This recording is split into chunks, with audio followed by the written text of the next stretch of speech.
What is something perfectly legal that feels illegal? Trying to lockpick my own house cause I can't find my key. My little brother is the type of guy to crack open a Gatorade to quench his thirst, browse around the store and then check out the empty Gatorade bottle at the end. My mom did that with ice cream when we were kids, so we'd have our sweets and shut up about wanting anything else. She'd place the empty wraps on the belt for checkout. Cashiers never had a problem with it as long as the barcode was intact, and some other parents actually liked the idea. Ice cream equals best pacifier in a store full of sweets. Taking many napkins from a cafe, restaurant and pocketing them to use as tissues. Pro tip: Starbucks and Chipotle have the best ones. McDonald's can be rough on the nose. My husband is obsessed with the high quality of the Chipotle forks. He keeps a bunch in his car for fork emergencies. Taking a free sample of food when walking past a food vendor. Obviously they're offering it for free and obviously there are no laws being broken. But I just cannot help but feel guilty, so I stand there after eating said sample and pretend to deliberate if I plan to purchase a meal there or not before slowly walking away once I've lost the attention of the guy handing out the samples. They don't care. I don't think they're looking to make a profit on the stand for the day. They're trying to get their product into as many hands as possible to hopefully have a small percentage success rate of lifetime customers. An 18-year-old marrying a 70-year-old. Filling out government forms, I answer honestly, but constantly feel like I'm going to misinterpret a question and somehow commit some manner of bureaucratic felony. The CAPTCHA effect, where things you've understood implicitly and without error all your life suddenly become the world's most difficult questions. Does that count as a sign? Are those street lights? Does that count as a car? Am I a human or robot? I don't know.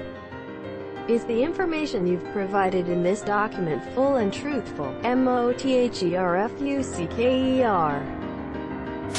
Taking more than one free sample. I always make sure to bring my fake mustache and hat. Going through a metal detector always gives me anxiety, even though I usually have nothing to hide. Usually.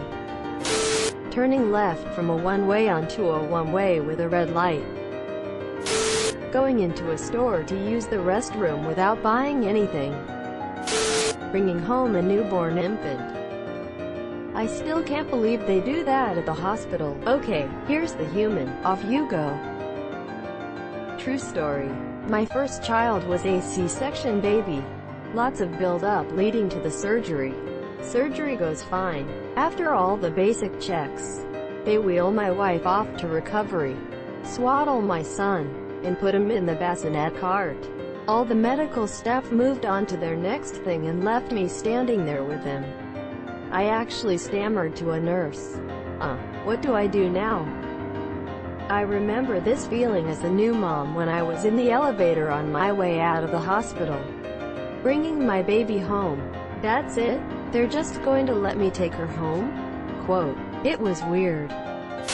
Having something of yours in your pocket while in a store that also sells that thing feels the same as walking into a store and then leaving without buying anything. No, seriously. I was just checking my checking account balance on your ATM. I'm not stealing anything. I sometimes feel that guilt when I walk into a store, especially if it's a small family-run business. I walk around, looking at all the cool things, but either nothing really calls to me or I can't afford the things that do.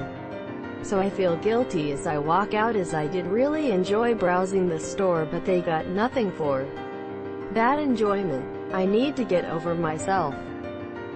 Same here, especially at some kind of festival, outdoor event with vendors selling jewelry, soaps, etc. They go through their whole spiel. I smile and nod and maybe ask a question or two. Then, either it's too pricey or I'm not into it. I feel really guilty to walk away, especially since they're looking right at me. Driving when near a cop. Everyone in front of me feels the same way. Speed limit of 80. Everyone cruising at 85. Cop passes. Lights off. Everyone shows down to 75. I've had cops tell me they can't stand that. They want to go places too, and everyone around them starts driving 10 under. Problem is you don't know which cops are the ones who have places to go, and which cops are the ones looking to fill their ticket quota. Having a tank as your personal vehicle. Just buy one with a credit card. Don't worry about paying it off. They won't go after someone with a tank. Nobody will. This is one of my favorite old memes as well, edited with link. This isn't legal most places because they're tracked and tear up the roads. You can, however, import a BTR for $40,000 and it's totally legal to drive most places. Ripping off a few bananas before you buy them from the grocery store if you don't want the whole bundle. Cannibalism, if I am not mistaken. You are not. In the US you can consume someone's flesh as long as they consent. That one guy on here made tacos out of his foot and his friends ate it. Guy on here made tacos out of his foot and his friends ate it. Jesus Christ, this is real. Reading most, all of a book in a bookstore and then putting it back in the shelf. When I owned a used bookstore I had several reading nooks with side tables, lamps, and big comfy chairs just for this.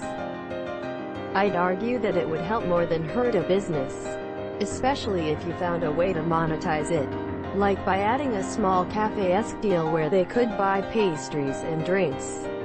If you set it up correctly, you could make the atmosphere seem inviting and make the store more appealing by making it appear more busy than it really is. Had coffee and baked goods up front. That was the idea. The store was doing well and I loved it, but I passed it to family members so I could go to school. And they ran it into the ground. I'd like to open the other when I retire. But at the rate things are going, I don't know if used bookstores will be a thing in a few decades. Going into Costco, eating all the free samples, then walking out. There are people at my Costco that show up specifically for that. I really wouldn't have a problem with them. But they wait for 10 fucking minutes at each sample station and stand in the middle of the aisle, not allowing me to move around them. That's when it gets annoying. You mean going out for dinner? I feel guilty even for the hot dog and drink combo. Walk into an Ulta beauty store and spraying some expensive cologne from the tester bottle before going to your interview. Update. No, I don't overdo it. I like light smells. Too heavy and I get a headache as well. Something that's fresh because I want to feel like a new car going into an interview or a date or wherever I have that somewhat important or gives a good first impression. I once went into Ulta and left with a full face of makeup from trying new things. I didn't buy anything and probably would have felt guilty, but I was tipsy. Don't feel guilty, feel disgusted. Samples are almost impossible to disinfect. I mean, so are urinal cakes. Doesn't stop me from licking them. This isn't my original idea, but going through customs at the airport you always feel like you've done something wrong, like what if I accidentally have a gun? I don't even own a gun, but what if I accidentally have a gun? Exclamation mark. How would I explain that? Exclamation mark.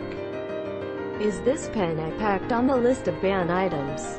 What if it is? What if I accidentally brought a knife? What if I accidentally have fireworks? I definitely accidentally brought a knife before. I've taken it to work to cut up an apple for snack and forgot to take it out. They did pull my purse when it went through the scanner, but luckily the TSA agent just laughed and let me throw it away. Now I think about that every time I go to the airport. Also, Is this 1.2 ounces bottle of lotion somehow over the 3 ounces limit? Driving 250 plus km/h on the German Autobahn. Especially when crossing the border from another country, and you can drive so much faster that you're used to from the country you made holiday in. The Autobahn is fucking terrifying. I remember when my ex let me drive her car for a while. I pulled out to pass someone just as I noticed a BMW in the rear view mirror. By the time I pulled back over into the slow lane, it had already gone flying past me. Truly insane speed. It felt like I'd stumbled onto a Formula 1 track by accident. Yeah, some people really floor it. Interestingly, the distance-adjusted death rate is quite a bit lower on the Autobahn compared to generic routes. It's routine on the Autobahn for police to ticket for people driving slowly in the left lane, as long as everybody follows the rules. It works out safely, and the Germans are sticklers for following the rules. Subscribe for more hot Reddit takes in your inbox.